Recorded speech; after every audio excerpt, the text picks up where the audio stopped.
bahala na, mabuhay, hindi mabuhay. At least, naayos ko na yung mga relationship sa Pilipinas, sa kamag-anak. Who knows, baka may chance ma-inspire ko pa yung mga may cancer patients. Marami ngayon ang nananalangin para sa paggaling ni Dr. Willie Ong na kamakailan lang ay inanunsyo na dumaraan ngayon sa matinding pagsubok sa pakikipaglaban sa sakit na sarcoma cancer at sumasailalim sa chemotherapy bilang bahagi ng kanyang medical treatment. Ayon mismo kay Doc Willie, ang sarcoma cancer ay medyo bihira, mapanganib at agresibong cancer na mahirap gamutin, gayunman marami pa rin ang umaasa at nananalangin na gagaling ang tinaguriang doktor ng bayan. Samantala nitong isang araw ay nagbahagi ng larawan ang kanyang inaanak na si Juninho Padilla bilang nakatanggap daw siya ng tawag mula sa kanyang ninong Doc Willie Ong. Sa larawang ibinahagi kapansin-pansin na nakakalbo na si Doc Willie sanhi na rin ng chemotherapy. Ayon kay Doc Willie, tinawagan niya ang inaanak para kamustahin habang may pagkakataon pa. Tila isa-isa na ngang tinatawagan ni Doc Willie ang mga mahal sa buhay na parang namamaalam na. Tinawagan lang kita, baka di na kita matawagan uli, sabi ni Doc Willie sa inaanak. Nung gagaling ka pa, laban lang nung, tugon ni Juninho sa ninong Willie niya. Samantala nagbigay naman ng update si Doc Willie sa kasalukuyan niyang pinagdaraanan noong nasa ikatlong araw ng kanyang chemotherapy sa ospital. Kwento ni Doc Willie, positibo siyang gagaling sa sakit sa tulong na rin ng panalangin ng mga nagmamahal sa kanya. Nagpasalamat din si Doc Willie sa lahat ng mga taong nagmamahal at nagdarasal para sa kanyang agarang paggaling. Good morning! Day 3 of chemo. Okay naman. Mahirap na masarap.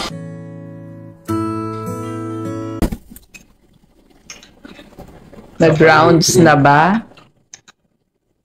Nag-rounds na yung doctor ko. Sabi ko, sinulat ko lahat ng symptoms ko. Marami. Hiccups. Marami. Pag malala, may gamutan. Pero pag hindi mawala naman. Dizziness. Hilo buong araw. Kulang yung dami ng dugo ko sa loob ng blood vessel. Mababa protein ko. Tsaka merong bukol na kalaban. Hoarseness. Actually, may boses pa ako ngayon. Ganun daw talaga. Hingal. May hingal. May tubig ako dito. Sa kanan, pleural effusion, tubig sa baga. Pero pag konti lang, ayan lang, hindi na gagalawin. Maganda naman hinga ko. Manas. Nababawasan na. Meron akong albumin and Lasix, kuha ng volume sa labas, pampaihit. Panlaban sa bukol, tuloy-tuloy na yung chemotherapy ko. Doxorubicin, cisplatin, at pag wala daw akong blood clot sa paa ko, bibigyan ako ng Avastin. Yung Avastin, kasi ang bukol na masamang bukol palang ginagawa ng mga masasamang bukol sa mga ibang pasyente. Kinukuha niya ang dugo natin. Itong mga masasamang bukol, parang mga alien yan. Para silang mga alien, kumukuha sila ng sariling blood supply. Kinukuha nila yung blood supply natin, dadalhin nila sa bukol para lumaki. So, binubusog nila sarili nila para silang bulatin, para silang alien. So, gagawin ng Avastin, papaliitin ang daanan. Papaliitin ang daanan ng blood vessels nila. Ibig sabihin, gugutumin yung blood supply nila. So, mabibigay sa atin kung wala akong blood clot. So, check mo na kasi may manasak. Anyway, those just are medical updates. Pero number one sa tingin ko is tanggapin yung sakit, alamin yung sakit, okay nga, cancer nga siya. Pero sa akin, hindi ko nakikita as kalaban yung cancer. Yung sakit, kalaban mo, lumaki, tapos doon dumating, tingin ko may purpose lahat ng bagay. Bakit nagka-cancer? May purpose. Ngayon, alam ko na bakit purpose. Pwede siya maging blessing. Sabi mo, Doc, anong pinagsasabi mo? Cancer blessing. Pwede maging blessing. naayos ang pamilya, naging super close sa anak, sa mga kapatid, sa mga pamangkin.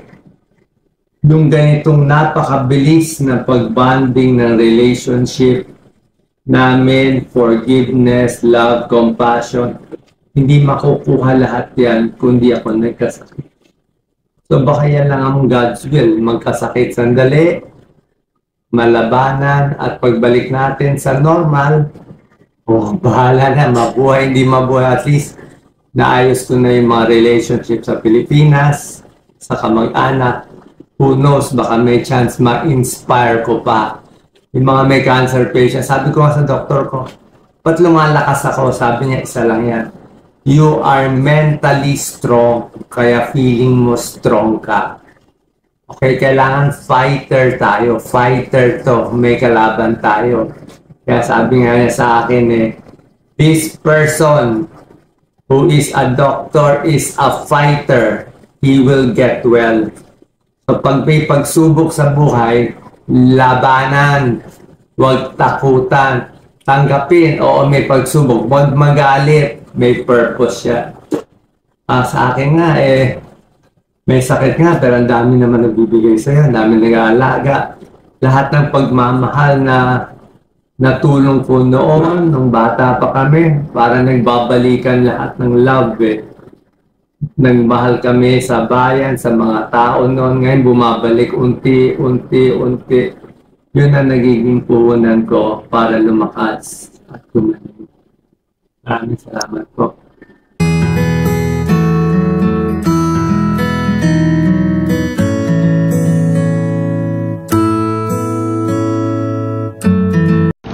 Shoutout nga pala kay Doc Willie O na mayroong sakit ngayon. Lord, pagalingin niyo po siya dahil marami po kaming mga sakitin na umaasa po sa kanya. Bawal ka manghina, oo, dahil ikaw ang first aid namin.